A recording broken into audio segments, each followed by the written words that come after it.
For most of human history, meeting a stranger was one of the most dangerous things you could do. Not a stranger from your own camp, a stranger from somewhere else, a different band, a different territory, a different set of faces your body had never learned to recognize. Anthropological and archaeological evidence from small-scale societies across history points to the same grim pattern again and again. Violence between unfamiliar human groups over territory, resources, or simple misunderstanding was a real and constant risk. An unfamiliar human approaching your camp at night was not treated as a neutral event. It was treated as a potential threat because often enough it was one. And yet across that same span of history, in cave after cave, camp after camp, continent after continent, ancient humans did something that makes very little sense next to that level of caution. They let an animal descended from an apex predator, a species fully capable of killing an unarmed person, sleep inside the same shelter as their children. They fed it before some of their own group ate. They buried it, in more than one confirmed case, in the same grave as a human being, positioned like family rather than property. Somehow, a wolf-descended carnivore crossed a trust threshold that plenty of unfamiliar humans never did. You already sense the strangeness in that. The real question is not why humans eventually like dogs. Liking an animal is easy. The real question is much sharper and much older. Why did a species that spent most of its history treating unfamiliar members of its own kind with deep, warranted suspicion extend a level of trust to a different species entirely? A trust that in many recorded cases outpaced the trust shown to unfamiliar humans. What was it about the dog that let it walk through a door that most human strangers never got anywhere near? This is not a story about dogs being cute. Trust, in evolutionary terms, is one of the most expensive things an organism can extend. It means lowering your guard. It means sharing scarce food. It means allowing proximity to your children while you sleep. Every one of those decisions carries a cost if you are wrong. What happened between humans and dogs was not a soft, sentimental accident. It was a hard-won exception carved into one of the most cautious instincts our species has ever carried. And once you understand how that exception was earned, the sleeping dog by your door starts to look like the answer to a much bigger question about how trust itself gets built. To understand why dogs cleared a bar that other humans often couldn't, you first have to understand how high that bar actually was. Because human suspicion of outsiders was not a minor social habit. It was, and in many ways still is, a deeply wired survival response. And the difference between how that response treated an unfamiliar person and how it eventually treated a dog is not sentiment. It is architecture, built by very different pressures, and it runs stranger than most people expect. Consider what anthropologists call in-group and out-group bias, a pattern documented across an enormous range of human societies, ancient and modern. Humans consistently show faster trust, more cooperation, and lower threat perception toward people who share visible markers of their own group, and slower trust, more suspicion, and heightened threat perception toward those who don't. This was not irrational cruelty. In a world where an unfamiliar group might be competing for the same hunting grounds, the same water source, or the same seasonal camp, treating strangers with caution kept people alive. Trust had to be earned slowly, through repeated peaceful contact, shared rituals, exchanged goods, sometimes over years, sometimes never at all. Now place a dog next to that same threshold. A dog carries none of the group markers a human brain uses to sort friend from threat. It cannot speak a shared language, cannot perform a shared ritual, cannot exchange the social signals two human strangers use to slowly build trust. And yet the evidence suggests dogs crossed into the innermost circle of ancient households remarkably fast. Not just eventually, but within a single relationship's lifetime. Sometimes within a single animal's early months. Something about the dog let it skip steps in the trust-building process that unfamiliar humans were never allowed to skip. Part of the answer sits in what a dog cannot do, which turns out to matter as much as what it can. An unfamiliar human represents a genuine strategic threat. They can plan, they can deceive, they can return later with allies, they can remember a grudge and act on it years afterward. A dog, whatever else it is capable of, does not compete with a human for territory, does not scheme, does not form alliances against its household, and does not carry the kind of long-horizon social threat that made human strangers so dangerous to misjudge. In a sense, the dog was structurally incapable of being the kind of threat that ancient humans had the most reason to fear from each other. That alone lowered the cost of trusting it compared with trusting an unfamiliar person. But the absence of threat only explains why dogs weren't feared as much. It does not explain why they were actively welcomed, fed, and eventually treated as closer than many humans outside the immediate family. For that, the story needs a second ingredient, and it shows up in the earliest physical evidence we have of the relationship. In 1914, workers near Bonn, Germany, uncovered a grave containing 2 humans and the remains of dogs, dating back roughly 14,200 years, among the oldest confirmed human and dog burials ever found. One of the dogs was a young animal, around 7 months old at death, and its teeth carry evidence of repeated severe illness consistent with a serious infection. This was not a single bad day. It was a prolonged period of sickness, and surviving that sickness would have required sustained care from the humans around it. Think about what that means. This was not a useful hunting animal earning its keep. It was a sick, unproductive puppy that consumed food, attention, and time that a resource-scarce group could not spare casually. And they spared it anyway. Compare that to how the same groups very likely treated an unfamiliar adult human who showed up sick or injured at the edge of camp, offering no proven kinship, no known history, no guaranteed reciprocity. The historical and ethnographic record on small-scale societies suggests that outcome was far less certain, and often far less generous, than the outcome given to that sick puppy. Somehow, an animal with 0 social credentials received a form of unconditional care that plenty of humans, especially unfamiliar ones, had to actively earn. Part of the explanation may be that dogs never asked to be trusted the way a stranger does. A stranger's trust request comes with implied future obligations, alliances, debts, expectations of reciprocity that could reshape the group's politics. A dog's presence came with no such entanglements. It could be woven into daily life without renegotiating the group's social structure at all. In some sense, trusting a dog was socially cheaper than trusting a human stranger, even while it was, in raw physical terms, arguably a bigger gamble. And ancient humans, generation after generation, kept taking that gamble. There is a genetic and neurological layer to this too, one that helps explain why the dog side of the relationship met humans halfway. Researchers studying dog DNA identified a region on canine chromosome 6 containing genes, including GTF2I and GTF2IRD1, whose structural variation has been associated with unusually high, indiscriminate sociability toward humans, a pattern echoed in a rare human condition called Williams syndrome, in which people show unusually reduced social wariness toward strangers.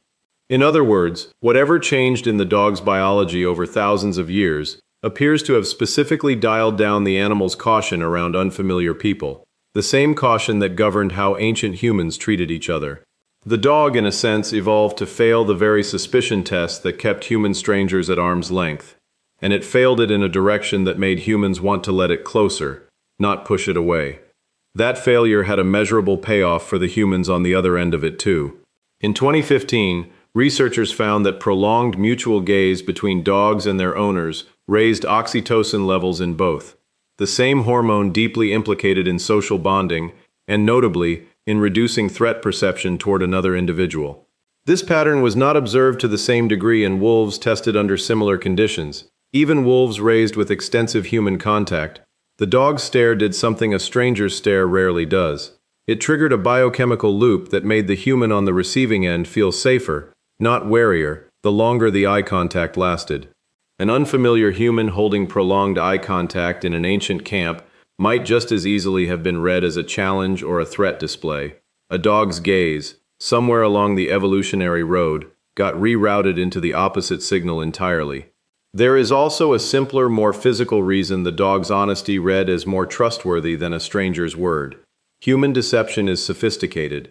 People can control their expressions, rehearse a story, mask fear or intent behind a calm face, and ancient humans, just like modern ones, would have known this well from dealing with each other. A dog's body offers none of that same control. Raised hackles, a lowered tail, a stiffened posture, a low growl, these are largely involuntary signals, difficult for the animal to fake and even harder to suppress. In a world where a convincing liar could be genuinely dangerous, an animal that was structurally incapable of a convincing lie became an unusually reliable source of information, arguably more reliable, in the narrow question of immediate danger, than the calm face of an unfamiliar person standing at the edge of the firelight. Then there is the test that should, on paper, have gone the other way. Take one of our closest living relatives, a chimpanzee, and take a dog. Give both animals a simple human gesture, a pointed finger toward an object. You might expect the chimpanzee, our genetic cousin, to read that gesture more easily. In direct comparisons, chimpanzees have consistently struggled with this task, while dogs perform well above chance, often without any specific training. Even stranger, puppies as young as 6 to 9 weeks old, with no history of living in a human household, can already use a human pointing gesture successfully. Some of the machinery for understanding human intention was not learned individually. It was already sitting in the species. Now put that alongside how much difficulty two unfamiliar human groups have historically had reading each other's intentions correctly, across language barriers, cultural gestures, and unfamiliar body language. Misread signals between human strangers have started conflicts throughout history. A dog, by contrast, arrived already unusually fluent in reading human intent, and that fluency made it a far safer bet to trust quickly than an unfamiliar person whose signals a group had no shared vocabulary to interpret yet. Fluency in reading us also made the dog useful in exactly the situation where trusting the wrong stranger was most dangerous, the first moments of an unknown threat. Long before any language existed to warn a camp about an approaching outsider, a dog's bark did the job instead. Multiple studies on domestic dogs' vocalizations describe barking directed at unfamiliar humans or animals as functioning as an early, reliable warning cue, one that required no shared language and no prior negotiated trust between the dog and the person it was warning. In practice, this made dogs something close to a living alarm system standing between a sleeping camp and whatever, or whoever, approached it in the dark. And a living alarm system that could not lie, could not be bribed, and could not secretly be working for a rival group, was, in the calculus of ancient survival, worth more than a great many unfamiliar humans who might have offered the same warning, or might not have. There is a psychological wrinkle here too, one that only shows up when you compare how quickly humans forgive a dog's mistakes versus how quickly they forgive a stranger's. A dog that growls at the wrong moment, steals food, or disobeys a command is, in most recorded human relationships with dogs, rarely treated as evidence of malicious intent. It gets read as confusion, hunger, fear, a correctable behavior, not betrayal. An unfamiliar human making an equivalent misstep, eating more than their share, ignoring a request, acting unpredictably, is far more likely to be read through a lens of suspicion, as a signal about character rather than circumstance. The same action, judged by the same observer, gets interpreted more charitably when a dog does it than when an unfamiliar person does. That asymmetry in interpretation is itself a form of trust, a willingness to assume good intent by default, and ancient humans appear to have extended it to dogs far more readily than they extended it to each other across group lines. This is where the deeper logic of the whole relationship starts to come together. An unfamiliar human represented an unknown quantity with real strategic capacity, the ability to deceive, negotiate, betray, or attack in complex, planned ways. A dog represented almost none of that capacity, while offering heightened senses, unusually reliable read of human intention, and an early warning instinct that worked in the group's favor by default. Trusting a dog quickly carried a lower catastrophic downside than trusting an unfamiliar human quickly, while offering a comparable, sometimes even greater, practical upside. Ancient humans, without ever writing this logic down anywhere, appear to have followed it with remarkable consistency for thousands of years. None of this required conscious calculation from any individual person. It required only that groups who welcomed dogs close, fed them, and let them sleep near their children tended, on balance, to benefit from earlier warnings, additional hunting success, and a lower cost of misplaced trust than groups who extended that same fast, low-friction trust to unfamiliar humans instead. Over generations, that pattern would have reinforced itself, camp after camp, without anyone deciding it should. This dynamic did not stay frozen in the deep past either. It kept resurfacing every time human societies expanded into unfamiliar territory. As farming villages grew into towns, and towns grew into early cities, contact between unfamiliar human groups only increased. along with the opportunities for that contact to go wrong. Trade routes brought strangers through settlements constantly, and with them came both opportunity and genuine risk. Across many of these societies, dogs continued to occupy a strange middle position, treated as household members in ways foreign merchants, migrants, and travelers often were not, at least not without lengthy vetting through hospitality customs, oaths, or shared rituals built specifically to slow down and manage the risk of trusting an unfamiliar person too quickly. No such ritual ever had to be invented for the household dog. It walked straight into the innermost circle without one, every time, in nearly every culture that kept them. The genetic angle only tells us that dogs changed. It does not tell us how quickly a wild animal's relationship to trust itself can shift, and for that there is something close to a real-world demonstration. In 1959, Soviet geneticist Dmitri Belyaev began selectively breeding silver foxes for a single trait: reduced fear of humans. Within a handful of generations, the calmest foxes were not simply tolerating handling, they were actively seeking human contact, approaching strangers with a level of ease their wild ancestors never displayed.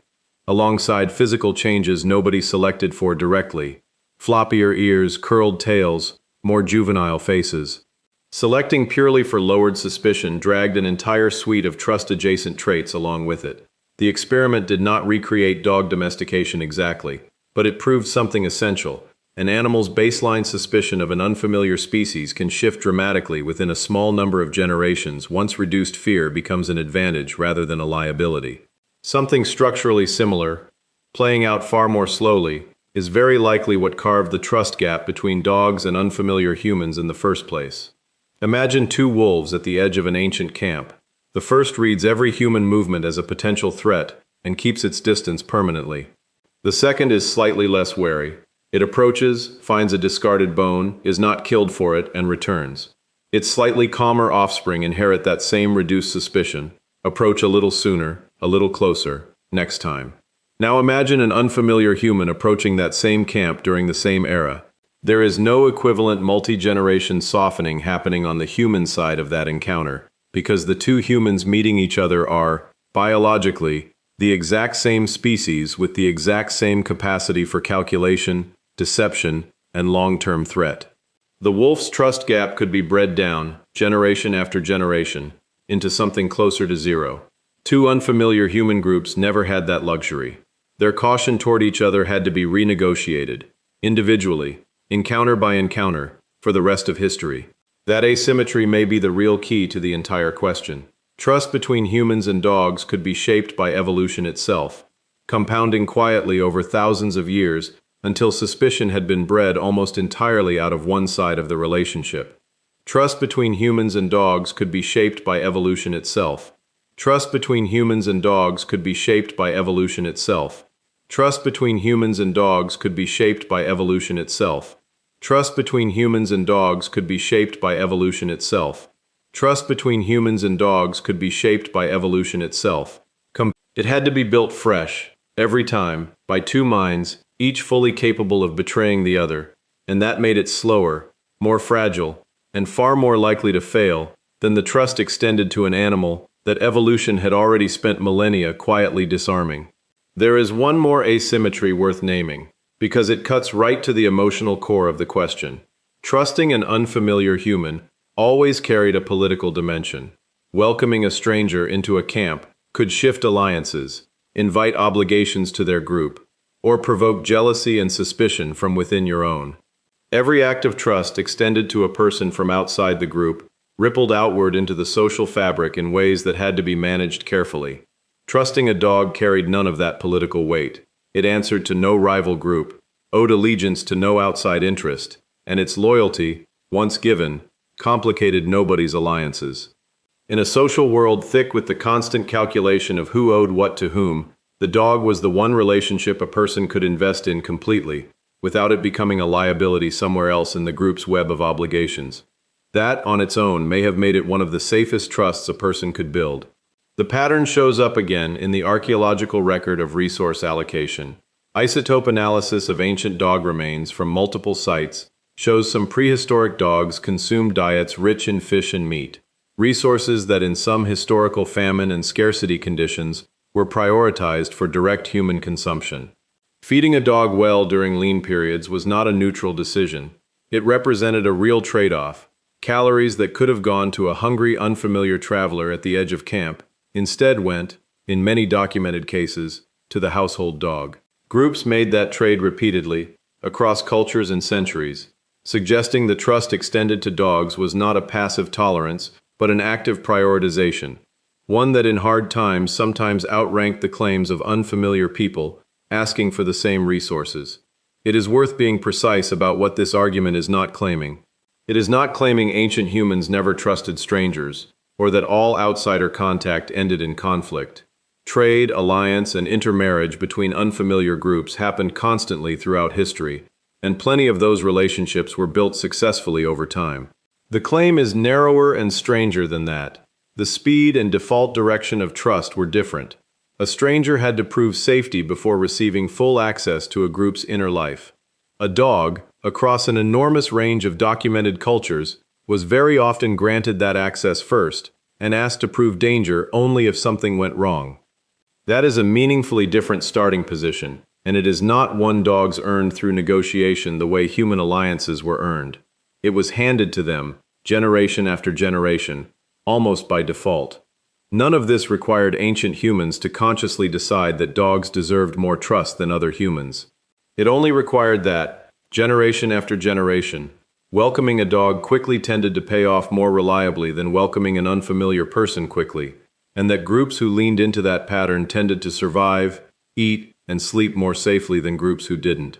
Over enough repetitions, spread across enough camps, that pattern hardened into something close to instinct, the same kind of instinct that still makes a modern household relax around an unfamiliar visitor the moment the family dog approaches them calmly, tail loose, without alarm.